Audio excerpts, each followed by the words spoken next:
오늘 말씀의 제목은 표적을 통한 믿음의 한계를 극복하는 방법이란 제목으로 말씀을 나누겠습니다. 사도 요한은 요한복음 2장에서 예수님의 첫 번째 그 표적인 가나안 혼인잔치에서의 물로 포도주를 바꾸심을 보이셨습니다. 이 표적을 보이시는 것은 궁극적으로 그 표적 자체가 목적이 아니라 하나님의 영광을 드러내는 것이죠. 그래서 사람이 만든 규범이나 사람이 만든 어떤 가치보다는 하나님의 영광을 보는 것이 중요하기 때문에 표적을 통해서 이것을 보여줍니다. 그런데 그러함에도 불구하고 표적을 통해서 알게 되는 그 믿는 믿음, 이것이 얼마나 한계적인가도 또 2장에서 설명을 했습니다. 그래서 이어지는 오늘 본문에서는 표적을 통해 믿는 믿음의 한계를 어떻게 극복하는 것인지를 우리에게 주께서 친히 말씀하십니다. 니고데모는 표적을 통해 믿는 믿음을 가진 자였고, 그래서 우리와 매우 닮아 있습니다. 니고데모는 사실 우리의 모습이기도 해요. 그래서 니고데모의 그 질문과 하나님의 예수님의 말씀에 대한 그 반응이 우리의 태도 그대로를 잘 드러내 보여줍니다. 그래서 우리는 니고데모의 입장에서 오늘 말씀을 보면서 주님의 뜻이 무엇인지를 발견해야 되는 것입니다. 그래서 표적을 통해 믿는 믿음의 한계가 무엇이고 이것을 어떻게 극복할 것인가를 주님의 말씀하심이 바로 여러분들의 이야기가 되어야 한다는 것이죠. 자, 먼저 보시면 오늘 말씀은 니고데모가 주님께 찾아왔어요. 찾아오고 주님과 대화하는 내용이 계속 이어집니다. 다음 주도 그 본문을 계속 볼 것인데요. 주님이 니고데모를 긍정하십니까? 부정하십니까? 니고데모가 표적을 일으키신 주님을 보고 주님께 찾아왔어요. 그래서 니고데모가 왔는데 니고데모의 믿음을 주님이 긍정하십니까? 부정하십니까? 3절 말씀을 읽겠습니다. 시작.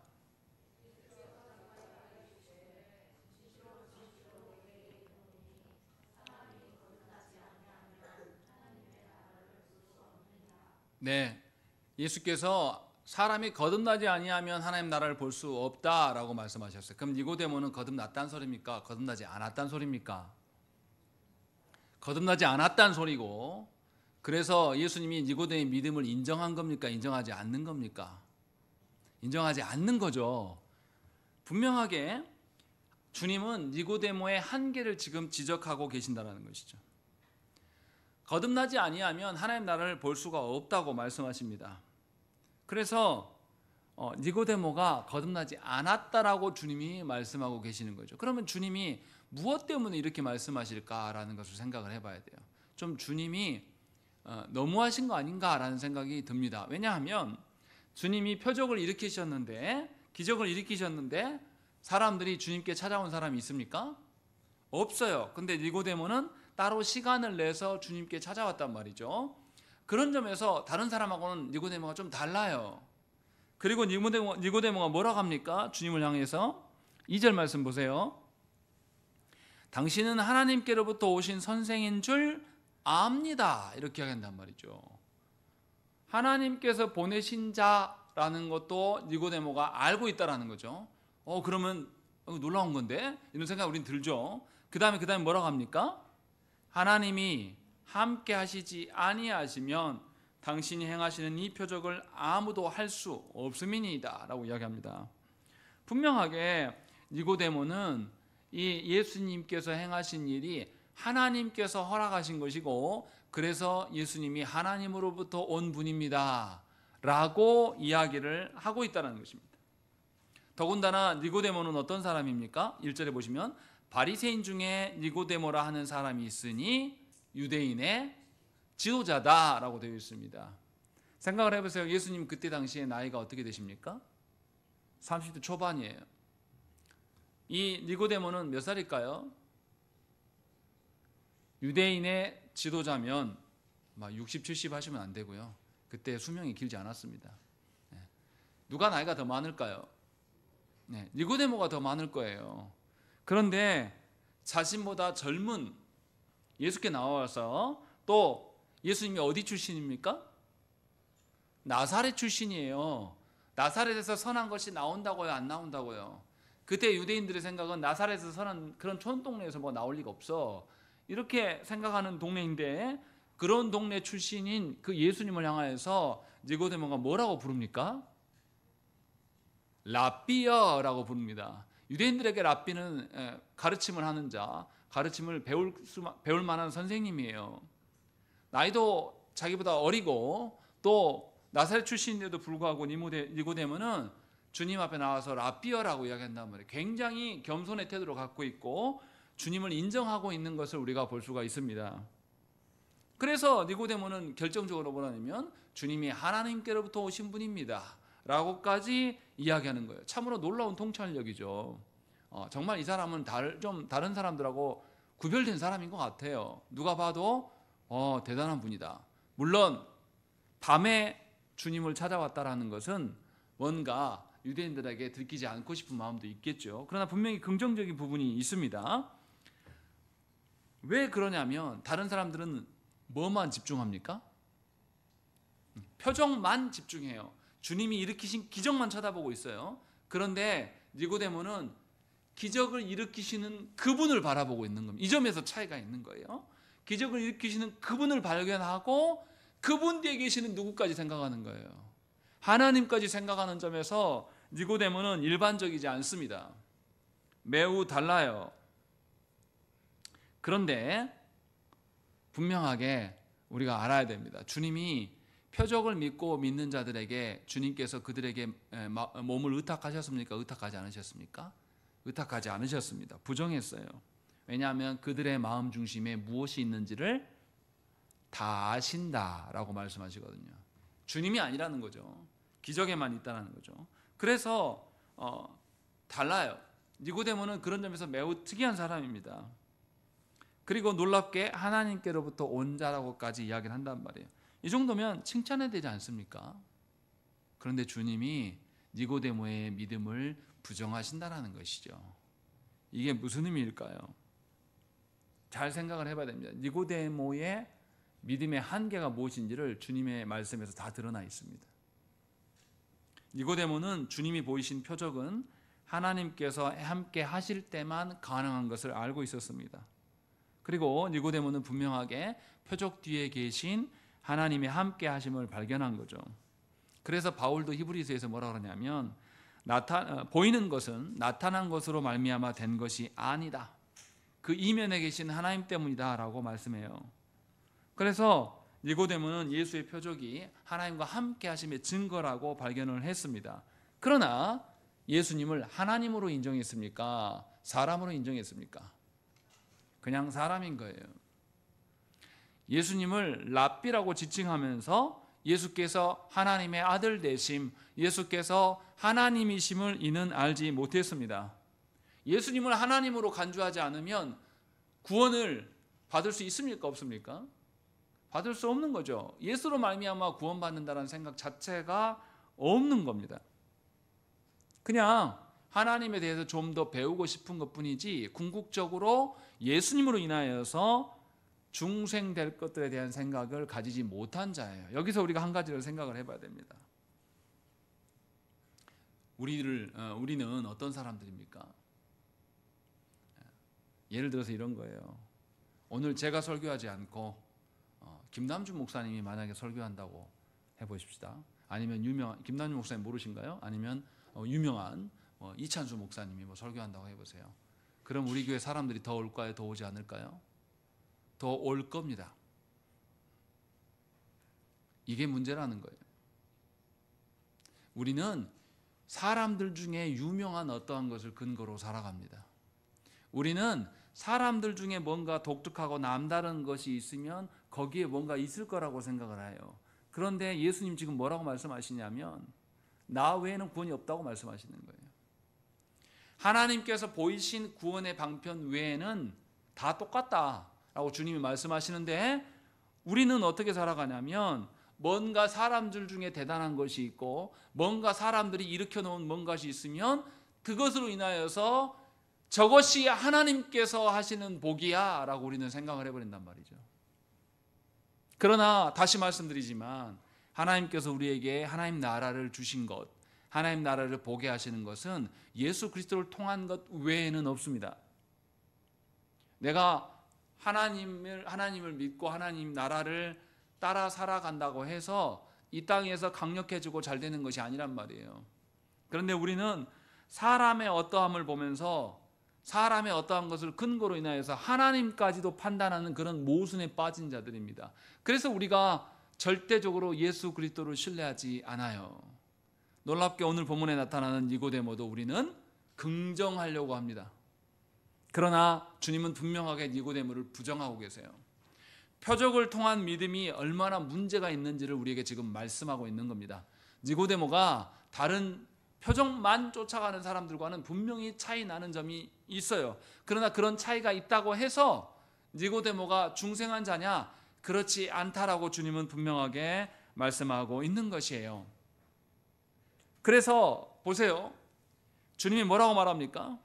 거듭나지 아니하면 하나님 나라를 볼 수 없다라고 말씀하신단 말이죠. 하나님 나라를, 하나님을 바라보지 못하는 사람들은 뭐를 근거로 살아가겠습니까? 보여지는 세상을 근거로 살아갈 수밖에 없어요. 그러면 니고데모도 중생하지 않았기 때문에 보여지는 세상을 근거로 살아가는 자일 뿐이라는 겁니다. 우리가 보기에 뭔가 다른 사람보다는 통찰력이 있긴 하지만 하나님 나라를 니고데모가 봅니까? 못 봅니까? 몰라요. 니고데모는 아무리 유대인의 지도자고 랍비라 할지라도 하나님 나라를 근거로 살아가는 자가 아니에요. 그냥 세상 사람들처럼 보여주는 것이 전부인 자입니다. 세상 나라가 자신의 삶의 전부라고 생각을 하는 겁니다. 마치 우리들처럼요. 예수 믿는다고 말하면서도 우리의 직장이 나를 살려주는 것처럼, 우리의 배우자가 나를 살려줄 것처럼, 우리의 자녀가 내 인생의 면류관인 것처럼 살아가는 것, 그것이 세상 사람들과 다를 게 하나도 없다라는 거예요. 그래서 주님은 거듭나지 아니하는 자는 하나님 나라를 보지 못한다라고 아예 선언하십니다. 분명하게 하나님 나라를 바라보고 살아가는 사람은 세상의 일들이 벌어지는 일에서 누구를 발견하려고 하겠습니까? 하나님을 발견하려고 하고, 하나님 나라를 보지 못하는 자들에게 하나님 나라가 있다고 말할 거예요. 그런데 하나님 나라를 보지 못하는 사람은, 교회 안에 있지만 하나님 나라를 보지 못하는 사람은 하나님 나라를 말할 줄 모릅니다. 본 적이 없기 때문에. 하나님 나라를 자신의 인생의 최종 목적지로 여기지 않는단 말이에요. 그냥 이 땅이 전부인 거죠. 니고데모도 그런 사람이다라고 주님이 말씀하고 있는 거예요. 그러니까 잘 생각을 해봐야 됩니다. 우리가 오랫동안 교회를 다니면서도 눈에 보이는 대로만 살아가고 눈에 보이는 것으로 인하여서 우리가 일희일비하면서 그렇게 살아간다면 과연 우리가 성도일까요? 하나님 나라를 전혀 의식하지 않는데 그냥 이 지상에 어떤 교회에 등록하고 다니면 우리가 성도가 그냥 저절로 되는 것입니까? 그렇지 않다고 분명하게 말씀하고 있는 거예요. 주일에 아무리 여러분들이 피곤하고 잠을 깨어서 이 자리에 와서 앉아 있다고 할지라도 그 앉아 있는 것으로 구원받는 것이 아니라는 것이죠. 예수님이 누구인지 알아야 돼요. 그리고 그 예수님을 통하여서 하나님 나라를 보는 사람만이 하나님 나라의 자녀인 것이죠. 분명하게 하나님을 바라보고 살아가는 자는 하나님 나라에 이를 날을 염두에 두고 살아갑니다. 주님 앞에 서게 될 날을 의식하며 살아간다는 것이죠. 그렇지 않겠습니까? 주님 앞에 서게 될 때 우리가 어떻게 살아왔는지 다 점검받을 거예요. 주님 앞에 서게 될 때에 내가 주일에 어떻게 예배를 드렸는지, 사람의 이름값에 젖어서 사람 앞에서 잘 보이려고 내 이름값 어떻게 해보려고 살아온 것인지, 아니면 진실로 하나님께서 보이신 그 나라 백성으로서 살려고 했던 것인지 다 계산될 거라는 것이죠. 그날을 염두하고 오늘을 살아갈 수밖에 없는 거죠. 주님은 지금 그 말씀을 하고 있는 거예요. 니고데모가 구약 성경에 대한 지식이 많고 아무리 유대인들 중에 높은 지위에 있어서 지도자고 선생이라 할지라도 니고데모는 중생하지 못한 자일 뿐입니다. 그냥 그런 사람인 거죠. 그러니 저와 여러분들은 주님과의 말씀 속에서 여러분들의 착각을 벗어 던져야 됩니다. 사람이 보기에 그럴싸한 믿음을 믿음이라고 말하지 말라는 것이죠. 하나님 앞에 섰을 때에 여러분이 어떠한 존재인지를 점검해야 됩니다. 하나님이 여러분들의 예배드리는 태도, 하나님이 여러분들이 살아가는 그 방식, 하나님께서 여러분들의 삶의 기쁨과 목적이 하나님과 무관한 것이라면 하나님 분명히 우리를 모른다 하실 거예요. 주님이 놀랍게도 니고데모에게 너 거듭나지 않았어. 너 하나님 나라 볼 줄 몰라. 이 이야기를 지금 하고 계신다는 것이죠. 그런데도 니고데모는 뭐라고 합니까? 4절 보세요. 4절 뭐라고 합니까? 사람이 늙으면 어떻게 나을 수 있습니까? 두 번째 모태에 들어갔다가 나을 수 있습니까? 이렇게 물어보는 거죠. 하나님 나라를 전혀 알지 못하기 때문에 니고데모는 육적인 방식으로 거듭남, 다시 태어남을 육적인 방식으로만 생각을 한단 말이에요. 아니 내가 이렇게 늙어가지고 커버렸는데 다시 어머니 뱃속에 들어가서 자궁을 통해서 내가 나옵니까? 이런 질문 자체가 엉터리예요. 주님이 말씀하신 것을 전혀 알아듣지 못합니다. 그래서 니고데모는 어떻습니까? 보여지는 것에 근거한 다른 질문을 할 수밖에 없는 것이 4절의 말씀이에요. 그런데 주님 뭐라고 하십니까?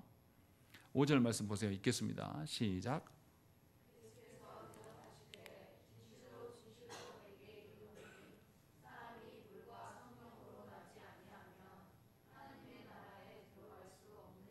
주님은 다시 한번 강조해요.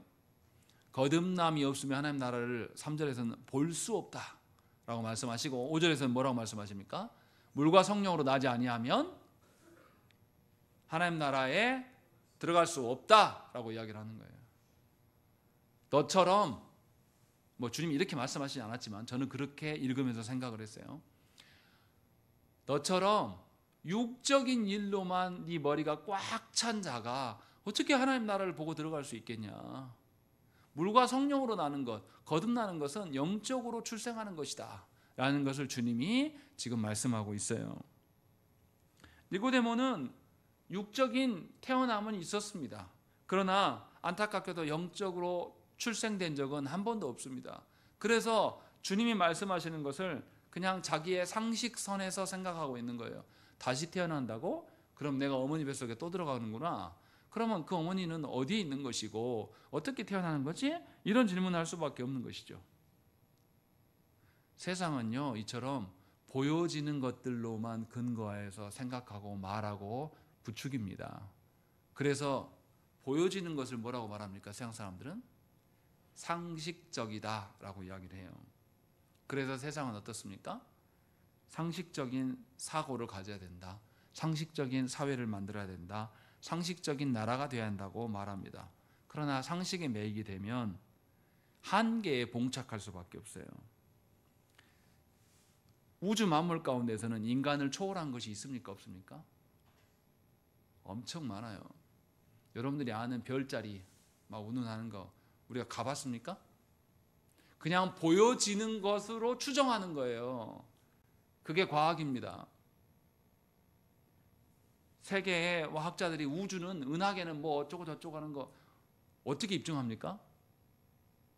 그냥 보여주는 거예요. 보여지는 것으로 입증한단 말이에요. 제가 어렸을 때에 밤에 교회 반주를 해야 되니까 피아노학원에서 배우고 이제 집에 돌아가는데 자전거를 타고 가야 돼요. 그때 근데 밤이 돼버렸어요. 후레쉬도 없고. 그래서 자전거를 이렇게 깜깜한 길을 걸어가고 있는데 자전거를 타고 가고 있는데 앞에 불이 빨간 불이 굉장히 빠르게 이렇게 공중에 쫙 갔다가 사라졌다가 꽉 갔다가 사라졌다가 이거 반복을 하는 거예요. 들판을 가로질러가지고 하늘까지 갔다가 갑자기 사라졌다가 그래가지고 제가 너무 놀래가지고 가다가 너무 놀래가지고 저게 뭐지 하고 큰 눈을 뜨고 이렇게 가다가 꽝 하고 부딪혔습니다. 앞에 가는 아저씨를 받아버린 거예요. 제가 아저씨가 담배를 피면서 이렇게 빨 때는 빠니까 제 뒤에서 오니까 뒤통수에 사라져요. 빨간 불이 내리면 어떻게 합니까? 갑자기 나타나서 확 내린단 말이죠. 저는 이게 UFO나 막 귀신이 뭐 이런 건 줄 알았어요. 너무 놀래가지고 그것만 쳐다보다가 누구를 못 본 거죠? 사람을 못 보고 받아버렸어요. 보여지는 것이 이런 겁니다. 정말로 과학자들이 말하는, 물론 그들이 어떤 체계를 가지고 연구했겠죠. 전부 부정하는 것은 아니에요. 그런데 과학이라는 것, 역사라는 것은 어떻습니까? 보여지는 것, 나타난 일들로만 근거로 인해서 판단하면서 과학은 어떻습니까? 항상 어떻게 돼요? 항상 수정합니다. 계속 고쳐나가요. 여러분 기억하셔야 될 게 뭐냐면 진화론 있잖아요. 진화론. 다윈이 말하는 진화론 그대로를 과학자들이 말하는 게 아닙니다.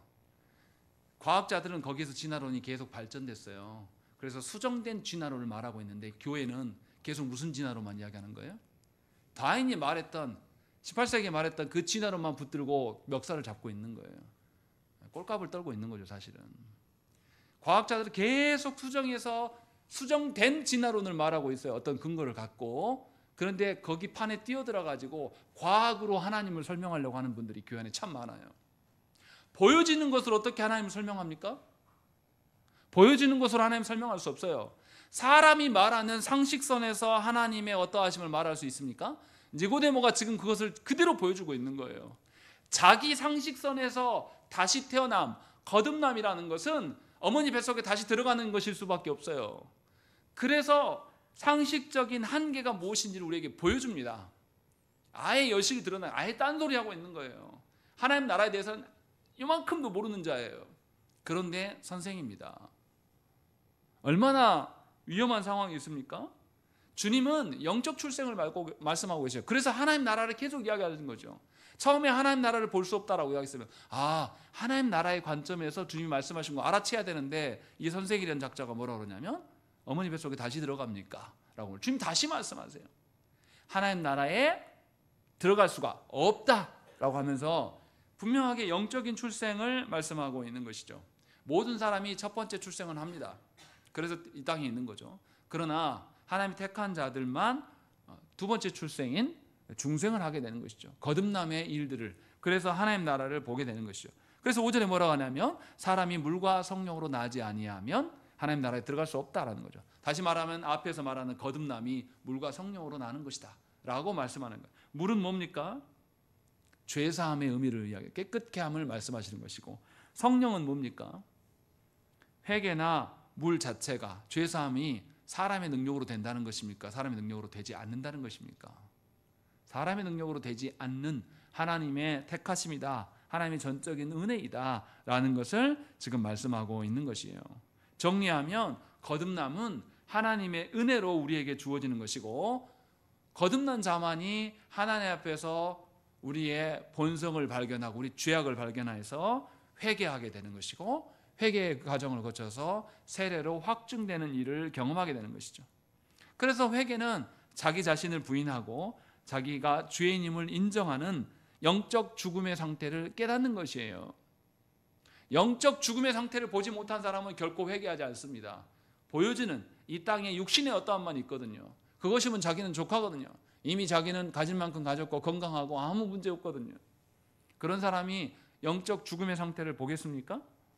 그리고 그 영적 죽음의 상태에서 성령께서 우리를 부활케 하심으로 말미암아서 부활의 삶을 살아갈 수 있음을 경험한 사람만이, 그 과정을 거친 사람만이 하나님 나라에 들어갈 수가 있는 거예요.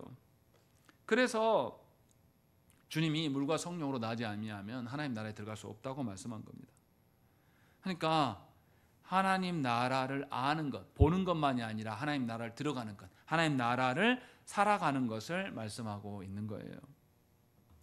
이 땅에 살지만 이 땅이 궁극적인 나라가 아니라 하나님 나라가 궁극적인 나라예요. 생각을 해보세요. 미국 사람이 우리나라 와서 범죄하면 우리나라 재판정에 섭니까? 미국으로 갑니까? 미국으로 가요. 왜요? 미국이 더 강대국이거든요. 미국이 더 힘센 나라거든요. 하나님 나라가 이 육적인 나라를 훨씬 능가하는 나라예요. 하나님 나라가 궁극적인 나라란 말이죠. 우리는 이 땅에 발을 딛고 살아가는 것은 앞으로 겨우 몇 년입니다. 그 나라를 안다면 하나님 나라를 근거로 살아가는 거예요. 하나님 나라로, 하나님 나라 백성으로 살아갑니다. 그러면 이 땅에서는 어떻게 했습니까? 생각을 해보세요. 미국 사람이 우리나라에 여행 왔어요. 근데 미국 사람이 이 땅에 와가지고 여행 온 사람이 돈 벌고 집 사고 이런 일에 열심히 냅니까?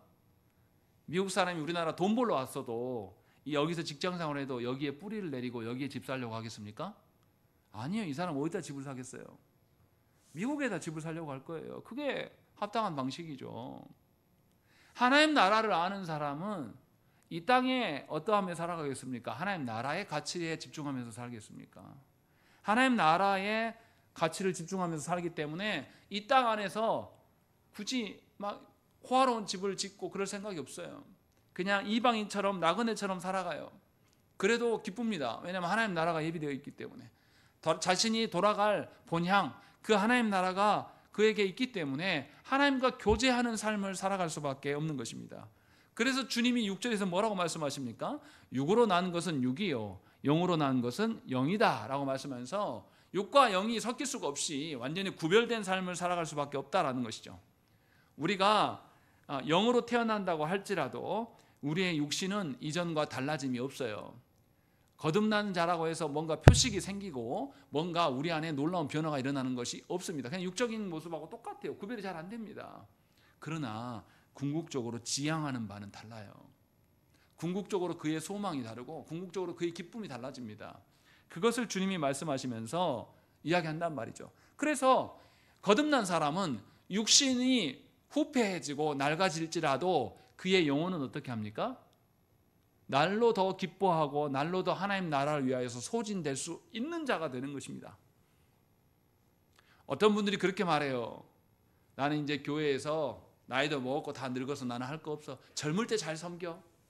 다 헛소리입니다. 하나님 나라를 모르니까 육의 눈으로만 말하는 거예요. 하나님 나라는 육신과 젊음과 돈으로 세워지는 나라가 아니에요. 하나님 나라는 하나님께서 친히 세우시는 나라고 하나님께서 친히 세우심을 목도하면서 하나님께 순종하며 하나님 따르는 것이 하나님 나라를 살아가는 것이에요. 저는 그렇게 말하는 분들을 보면 너무 안타까워요. 도대체 수십 년 동안 교회에 있으면서 저분은 육적인 삶만 살아온 것인가 라는 생각이 든다는 것이죠. 분명하게 주님은 이 이야기를 하고 계신다는 것입니다. 육과 영이 다른 것이다. 영으로 태어난 사람은 영의 일을 할 것이다 라는 것을 분명하게 우리에게 말씀하고 있는 것이죠. 그래서 거듭난 사람은 육신이 늙어지고 연약해질지라도 나의 영혼은 날로 새로워지고 하나님 나라가 약속되어 있기 때문에 그 나라에 갈 일로 인하여서 기뻐할 수 있어요. 내 육신은 연약해져 갈지라도 주님 앞에 서게 되는 날 내 존재가 온전히 새로워질 날들을 고대하고 살기 때문에 하나님과의 교제로 말미암아서 위로가 되고 기쁨이 되는 것이죠. 그래서 주님이 6절에서 구별하신 말씀이 성도들 안에 확연하게 드러난 것입니다. 중생하지 못한 사람은 계속 육적인 일만 생각하면서 육적인 일로 인해서 울고 웃고 그렇게 살아갈 거예요. 그래서 육적인 일에만 몰두하면서 평생을 그 일의 노예처럼 살아갈 것입니다. 돈 하면서 살아갈 거예요. 그러나 거듭나서 하나님 나라를 발견하고 하나님의 다스리심을 본 사람은 하나님의 어떠하심으로 살아간단 말이에요. 하나님의 어떠하심을 근거로 살아가는 거예요.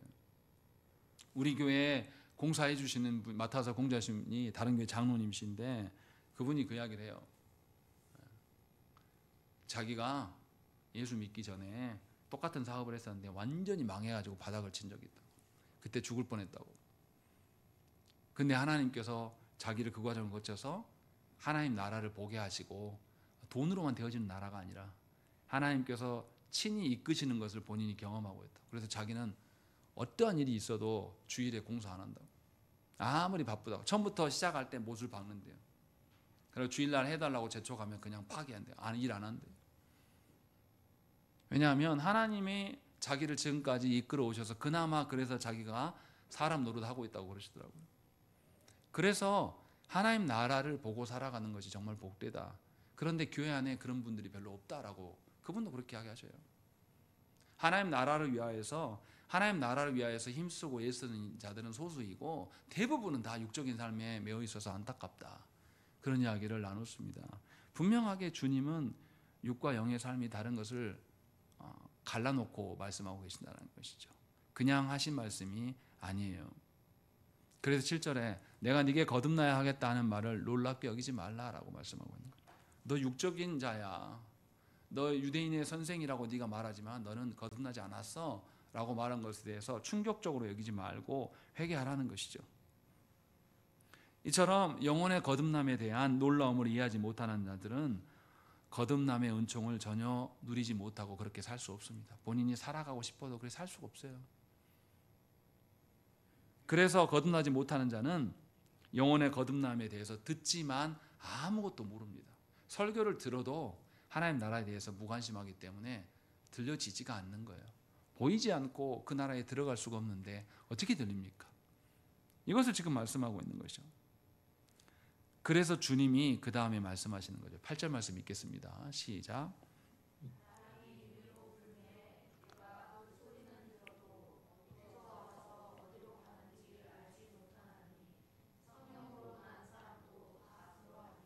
무슨 말합니까? 바람이 부는 것을 우리가 압니까? 모릅니까? 알아요. 내 피부를 스쳐가고 낙엽이 흔들리고 내 옷자락이 움직인단 말이에요. 내 머리카락이 움직인단 말이죠. 알긴 아는데 바람을 하나님께서 부리시는 것을 우리가 압니까? 모릅니까? 우리는 절대 몰라요. 그래서 우리는 뭐에만 집중합니까? 하나님 바람을 부는 거 보면서 하나님 말씀에 집중합니까? 일기예보에 집중합니까? 우리는 사람이 파악해놓은 일기예보만 매달리고 있는 거죠. 저도 하루에 일기예보를 자주 봐요. 우리 교회 공사 사실은 화요일까지 했으면 좋겠는데 화요일날 비 옵니다.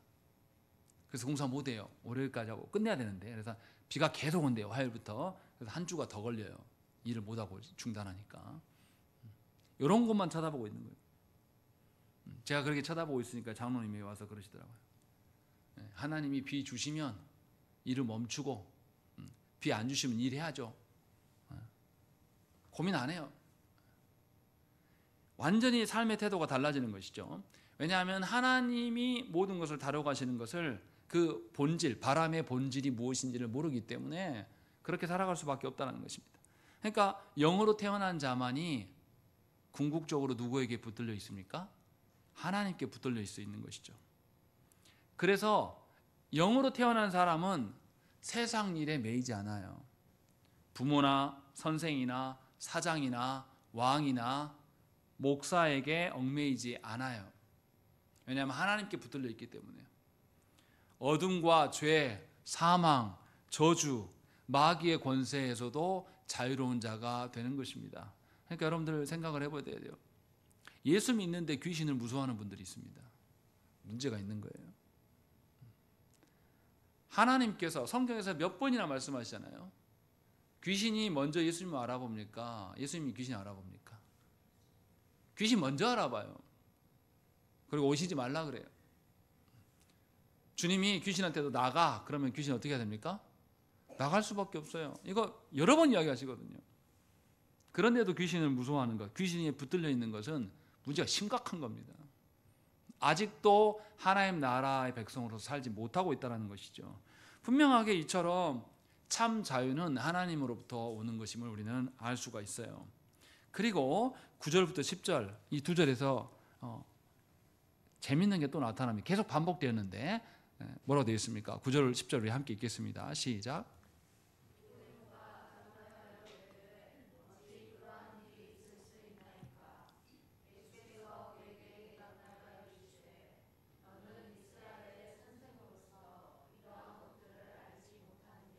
예, 예수님과 니고데모의 대화가 그렇게 계속 주고받고 하면서 점점 대화가 함께 진행되어 갑니까? 대화를 하면 할수록 따로 놉니까? 예, 따로 놀고 있어요. 구절에 뭐냐면 어찌 그런 일이 있을 수 있습니까? 믿겠다는 겁니까? 못 믿겠다는 겁니까? 지금 예수님과 니고데모의 대화는 대화가 되지 않아요. 그러니 주님 뭐라고 말씀하십니까? 너는 이스라엘 선생이로서 어떻게 이런 것들을 알지 못하냐? 라고 물어본단 말이죠. 이제 주님이 전에는 앞에서는 거듭남, 너 거듭나지 않았어. 너 물과 성령으로 나지 않았어. 라고 말하다가 이제는 뭐까지 말합니까? 네가 이스라엘 선생이냐? 이것도 몰라? 이렇게까지 지금 말씀하고 있는 겁니다. 지금 뭘 보여주고 있습니까? 우리는 보통 대화가 거듭되면 거듭될수록 어때요? 그 사람과 대화가 절충이 됩니까? 안 됩니까? 절충이 돼요. 근데 절충이 안 되고 있음을 우리에게 보여주고 있는 겁니다. 이게 뭐 때문입니까? 죄 때문이에요. 죄로 인해서 아담과 하와는 하나님과의 교제의 장인 에덴 동산을 박탈당했습니다. 하나님과의 대화가 상실됐어요.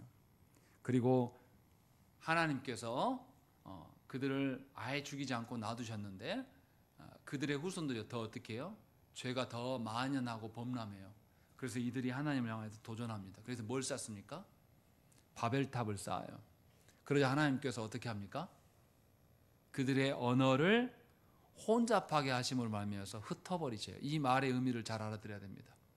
언어를 혼잡겠다는 것이 그냥 나라의 언어가 다르단 말입니까? 아니요. 그것만을 말하는 게 아니에요. 우리끼리 소통이 잘 됩니까? 여러분들 정치판 한번 봐보세요. 이놈의 정부가 소통이 잘 됩니까? 국회의원들이 국정감사하는데 국회의원들의 질문에 답합니까? 지 하고 싶은 말을 합니까? 지 하고 싶은 말을 해요. 왜 그렇게 합니까? 왜 그렇게 해요? 국회의원이 하는 질문에 그대로 답하면 자기가 어떻게 돼요? 자기 죄가 드러나거든요. 그러니까 감추려고 계속 불통의 짓을 하는 거예요. 계속 불통 하는 거예요. 그래서 그냥 시간 때우기로 끝내려고. 국민들만 모르면 된다 이런 식입니다. 무슨 말을 하는 거냐면 죄로 인하여서 다른 누가 아니라 하나님이신 예수님이 와서 직접 가르치시는데도 니고데모는 어떻게 합니까? 믿습니까? 믿지 못합니까? 못 믿는다고 계속 이야기를 하고 있는 거예요. 계속 불통하고 있는 겁니다. 이것은 죄로 인함이에요. 하나님께서 우리의 죄성의 그 악랄함을 보시고 우리를 언어를 혼잡게 하고 우리를 흩어버리셨어요. 그래서 우리들끼리 어떻게 됩니까? 대화해도 다 잘 대화가 되지 않아요. 대화하려면 어떻게 해야 됩니까? 부부간에도 대화를 하려면 그냥 내가 아무것도 힘쓰지 않고 내 감정을 절제하지 않은 채로 그냥 말하면 청산유수처럼 두 사람의 대화가 잘 되고 합의가 도출됩니까? 그래요? 부부간에도 뭔가를 합의점을 도출하려면 어떻게 해야 됩니까? 내가 이 말 가서 해야 돼. 어떻게 말할까? 이렇게 생각을 해보고 또 말하기 전에 어떻게 해요? 맛있는 걸 사서 먹이고 다 좋게 해놓은 다음에 그렇게 해놓고 가다가도 나 싫은 말 하나 딱 건드리면 어떻게 합니까? 저는 그래요. 저는 그렇게 말하려고 했다가도 저 싫어하는 말 한마디만 나오면 폭발 팍 하면서 당신은 그래서 나랑 안 된다고 하면서 그런 이야기 확 화를 내요. 그러면서 그 다음부터 뭐 합니까? 나는 맞고 너는 틀렸어.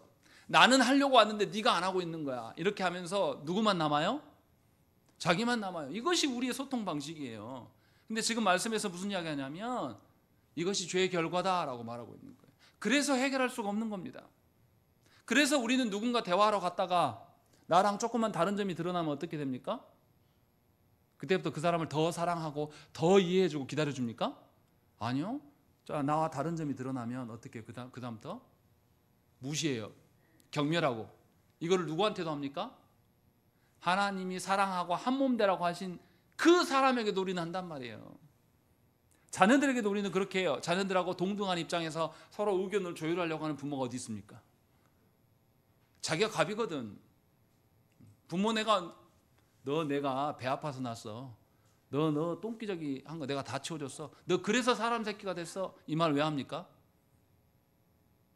내 말 들어. 내가 너 이만큼 사람 된 것도 내가 한 거야. 내 말 들어. 이 말 하고 싶은 거거든요. 부모 자식 간에도 우리는 그런 식으로 대화해요. 이게 뭐냐면 죄의 결과라고 지금 말씀하고 있는 거죠. 굉장히 무서운 이야기입니다. 하나님 나라를 바라보지 못하면 나나 자녀나 부모나 자녀나 하나님 앞에서 다 피조물인 것을 인정하지 않으면 동등한 대화를 할 수가 없어요. 항상 둘 중에 누군가가 갑질합니다. 부부간에도 그래요.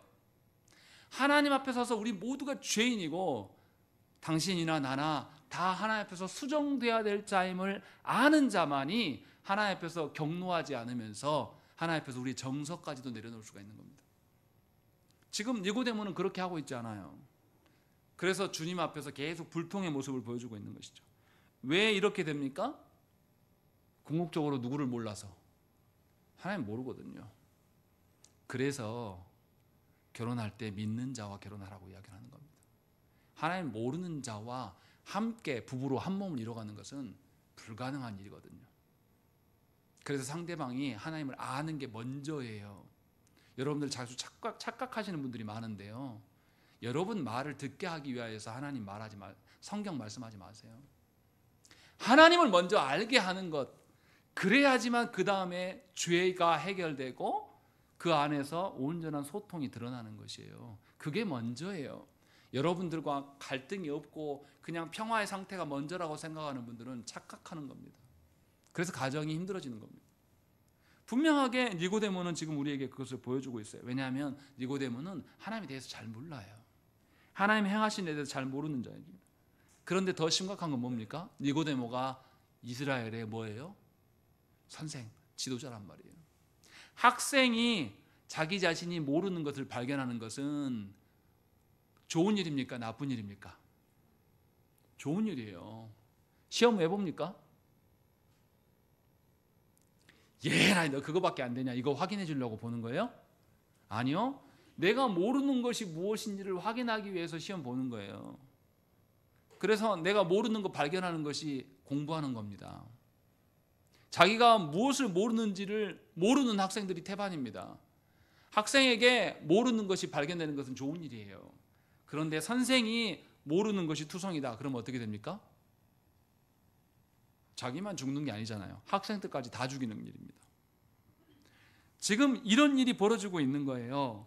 목회자가 부지런히 말씀을 연구하고 목회자가 말씀을 깨닫기 위해서 하나님께 엎드려서 기도하지 않는 목회자라면 목회하면 안 됩니다. 다 같이 죽자는 거예요. 말씀을 연구하지 않고 기도하지 않는 목회자는 설교단에 와서 누구 이야기하겠습니까? 하나님 이야기하지 않아요. 자기 경험, 자기 체험, 자기 이야기예요. 한국교회가 설교랍시고 설교를 대체하는 간증을 하고 있는 거예요. 하나님을 말하지 않습니다. 자기 경험담을 말해요. 그러면 다 죽는 겁니다. 지금 주님은 그 이야기를 하고 있는 거예요. 네가 죄 가운데 여전히 있기 때문에 나와 소통이 되지 않는 것이고 죄 가운데 있기 때문에 주님이 와서 말씀하시는데도 니고데모는 승복하지 않아요. 얼마나 무서운 이야기입니까? 그래서 11절에 주님 뭐라고 하십니까? 읽겠습니다. 시작.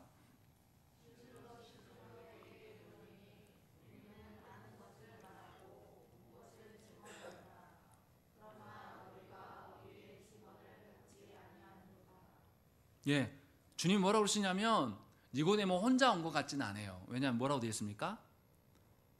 너희가 우리의 증언을 받지 아니한다라거든요. 아마 니고데모와 여러 사람이 함께 온 것 같습니다. 그런데 이 사람들 다 주님의 말씀을 받아들이지 않는 거예요. 왜요? 예수님이 다른 누구도 아니고 예수님이 오셔서 뭐라고 그러냐면 예수님도 뭐라고 말씀하십니까? 아는 것을 말하고 본 것을 증언한다라고. 주님도 자기 마음대로 말하는 게 아니라 성부께서 알게 하시고 보게 한 것만을 증거한다라고 이야기해요. 그런데도 너희가 받지 않는다. 누구 책임이라는 거예요? 니고데모 너희들 네 책임이다라는 거예요. 왜냐하면 니고데모는 지금 계속 누구 기준으로 말합니까? 하나님의 말씀의 기준입니까? 자기 판단입니까? 자기 판단으로 지금 계속 이야기를 하고 있어요. 그러니까 생각을 해보세요. 여러분들 제가 아니라 예수님이 이 자리에 직접 오셔서 설교하시면 얼마나 영광스럽겠습니까? 그런데 예수님이 설교 이 땅에 오셔서 설교하시고 하나님 나라를 가르쳤는데 모든 사람이 믿고 돌아왔습니까? 아니요. 그 중에 종교 지도자들은 예수님 죽일 생각을 했습니다. 예수님 죽여버려야 되겠다 말 못하게. 그래서 실제로 어떻게 합니까? 십자가에 못 박혀 죽였어요. 예수님이 하신데도. 그럼 누구 책임입니까? 우리들 책임인 거예요. 지금 왜 우리들 책임이라고 이야기합니까? 하나님의 기준으로 생각하는 겁니까? 자기 기준으로 생각하는 겁니까? 끊임없이 자기 기준으로 지금 하고 있는 거예요. 그래서 지금 11절에서 계속 이야기하는 것은 뭐냐면 하나님의 말씀은 우리가 보기에 그럴싸한 말씀이 아니다라는 것을 강조하고 있는 것이죠. 분명하게 우리의 생각을 뛰어넘는 말씀이에요. 그래서 하나님의 성령님의 도우심이 없이는 우리는 알 수가 없는 겁니다. 그래서 말씀을 두고 기도하시라는 거예요. 말씀을 준비하는 목회자를 위해서 기도하라는 거예요. 그래서 하나님께 사로잡혀서 하나님이 깨닫게 하시는 말씀만을 증언하고 그것으로 인해서 우리 모두가 하나님 나라를 바라보고 동일한 하나님 나라를 살아갈 수 있게끔 하라고 하시는 것입니다. 이것을 지금 우리에게 말씀하고 있는 것이에요. 그래서 사도 바울 선생은 뭐라 그러냐면 고린도서 1장 19절 말씀에 우리 곧 나와 실로아노와 디모데로 말미암아 너희 가운데 전파된 하나님의 아들 예수 그리스도는 예하고 아니라 함이 되지 아니하셨으니 그에게는 예만 되었느니라. 이렇게 말씀하는 거예요. 무슨 말입니까? 그리스도께서 무엇인가 말씀하시면 우리보다 예라고 하라고 합니까? 아니라고 하랍니까? 무조건 예만 해라라고 지금 사도 바울이 이야기를 하고 있는 거예요. 그것은 주님의 논리로 생각하라는 거예요. 말씀의 논리로 생각하라는 거죠. 내가 판단해보고 내 상황과 내 처지를 근거로 해서 무엇인가를 판단하는 자가 하나님의 말씀을 깨달을 수 있겠는가? 그럴 수 없음을 지금 이야기를 하고 있는 거예요. 그래서 12절에 또다시 주님이 말씀하는 거예요. 내가 땅의 일을 말하여도 너희가 받지 아니하거든 하물며 하늘의 일을 말하면 어떻게 믿겠느냐라고 이야기하는 거죠. 무슨 말입니까? 이 땅에 살아가면서도 하나님을 의존하지 않는 자가 어떻게 하나님 나라를 바라보고 하나님 나라를 살겠냐, 지금 그 말을 하고 있는 거예요. 이 땅의 일, 이 땅에 살아가는 논리도 누가 다스리신다? 하나님이 다스리셔서 하나님의 뜻대로 살아가라고. 심지어 하나님은 우리에게 우리의 육적인 재산뿐만 아니라 우리의 시간의 어떠함까지도 하나님께 온전히 드리라고. 그래서 주일 성수하라고 하나님 말씀하시는데 그것조차도 너희가 지키지 않는 너희들이 어떻게 하나님 나라의 일들을 말할 수 있겠는가? 그 이야기를 지금 하고 있는 것이에요. 에레미야에게도 하나님께서 말씀하지 않습니까? 에레미야가 하나님의 뜻이 이 나라가, 이 예루살렘이 멸망하는 것이 하나님의 뜻이다라고 계속 선포해요. 그 말씀을 선포하면 선포할수록 에레미야가 어떻습니까? 왕에게 붙잡히고 두들겨 맞고 감금당한단 말이에요. 그러니까 에레미야가 말씀을 전하면 전할수록 너무 괴로워서 하나님께 하나님 나 못하겠습니다. 이럴 때 하나님 뭐라고 하십니까? 만일 네가 보행자와 함께 달려도 피곤하면 어찌 능히 말과 경주하겠느냐라고 말한단 말이죠. 지금 너 아직 나라 망하지 않았잖아. 망하지 않을 때도 이 모양이면 너 나라가 망해도 말씀을 전해야 되는데 나라가 망했을 때 어떻게 할 거냐. 그래서 주님이 이렇게 말씀하는 거예요. 네가 평안한 땅에서는 무사하려니와 요단강 물이 넘칠 때에는 어찌하겠느냐라고 말씀하고 있는 거예요. 하나님의 심판의 날에는 그때도 너는 말씀의 사역자야 될 텐데 너 어떻게 하려고 그러냐라고 주님이 말씀하신다는 것입니다. 잘 알아들어야 됩니다. 우리가 하늘의 일로 힘쓰고 있는지를 점검하셔야 됩니다. 이 땅의 문제, 땅의 논리로 살아가기 위해서 아등바등하고 여러분들의 인생의 대부분의 시간을 이 땅에서 잘 살고 잘 먹고 잘 살기 위해서 애쓰면서 살아가면서 하나님 나 너무 수고하고 힘들어 이렇게 말하지 말라는 거예요. 그것은 하나님 나라를 사는 것이 아니에요. 불신자와 똑같은 삶을 살아갈 뿐입니다.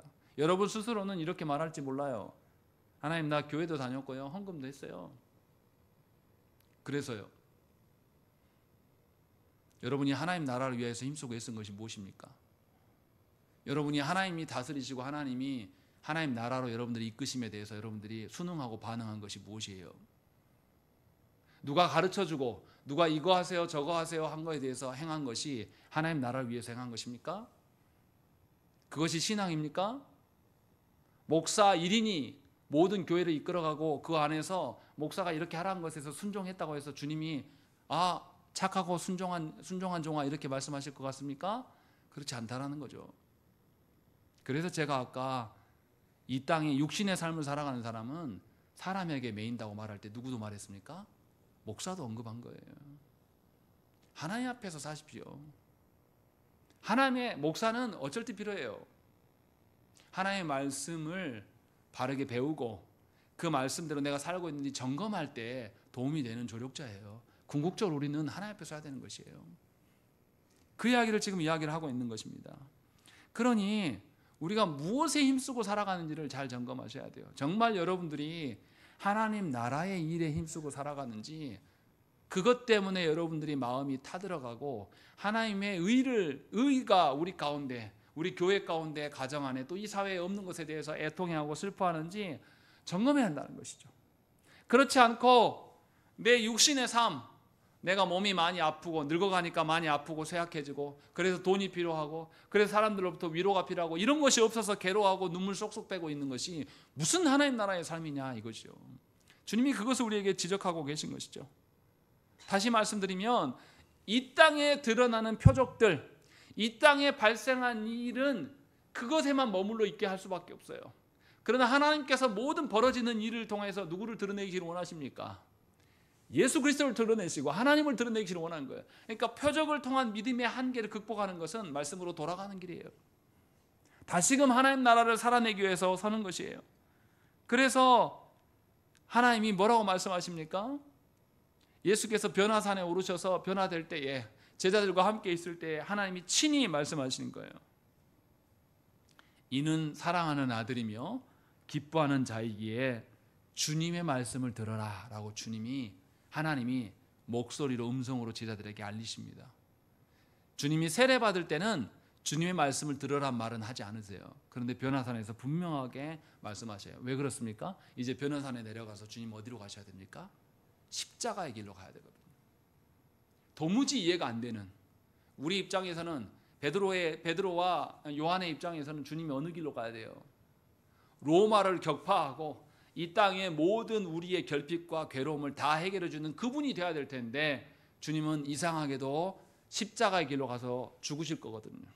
도무지 우리 상식으로는 이해되지 않는 방식으로 구원의 일을 하신단 말이에요. 그래서 하나님께서는 변화된 예수님을 향하여서 이는 내 사랑하는 기뻐하는 아들이니 그의 말을 들으라 라고 말씀하십니다. 그리고 주님의 말씀을 드디어 제자들이 언제 깨닫습니까? 예수께서 승천하시고 보혜사 성령님이 이 땅에 오셨을 때에 제자들이 깨닫게 돼요. 말씀을 드디어 알게 됩니다. 그래서 사도행전 2장을 지나고 나부터 어떻게 돼요? 베드로와 요한이 놀랍게 유대인의 본거지에 들어가서 말씀을 전합니다. 죽으려고 환장한 거죠. 죽습니까? 안 죽어요. 하나님 나라를 살아내는 것이 그때부터예요. 예수님과 함께 있을 때는 아무것도 몰랐습니다. 그러나 주께서 말씀을 깨닫게 하시는 그때부터 이들이 깨닫고 이제 하나님 나라를 살아내는 자로 살게 되는 것이에요. 여러분들도 하나님 나라 백성으로 살아가셔야 됩니다. 이 땅에 육신적으로 정향교회의 이론으로만 살아가면 여러분들에게 구원이 없어요. 하나님 나라로, 하나님 나라가 우리가 가야 될 참된 길임을 말씀을 통해서 알아서 하나님을 붙잡고 살아가는 것이 힘써야 돼요. 그러면 우리 안에 모든 문제가 하나님이 계시지 않는 것 때문에 벌어진 일임을 깨달아요. 내 배우자와 소통이 되지 않는 것도 그에게 하나님이 없구나. 내 자녀가 깨닫지 못하는 것도 그에게 하나님이 계시지 않는구나. 이 땅이 이렇게 불의하고 이 땅의 정치권이 말도 안 되는 일로 인해서 싸우는 것을 보면서 하나님, 제가 사는 이곳이 하나님의 다스림이 없습니다. 하나님 도와주세요. 그러면서 하나님 앞에서 살아가는 일들을 살아갈 때에 우리는 육적인 한계를 극복하며 살아갈 수가 있고 하나님의 놀라우심을 발견하게 될 것입니다. 바라기는 진정으로 여러분들이 하나님 나라를 보고 알고 하나님 나라를 들어가 살아가는 인생 되시기를 간절히 축원합니다. 이렇게 기도하겠습니다.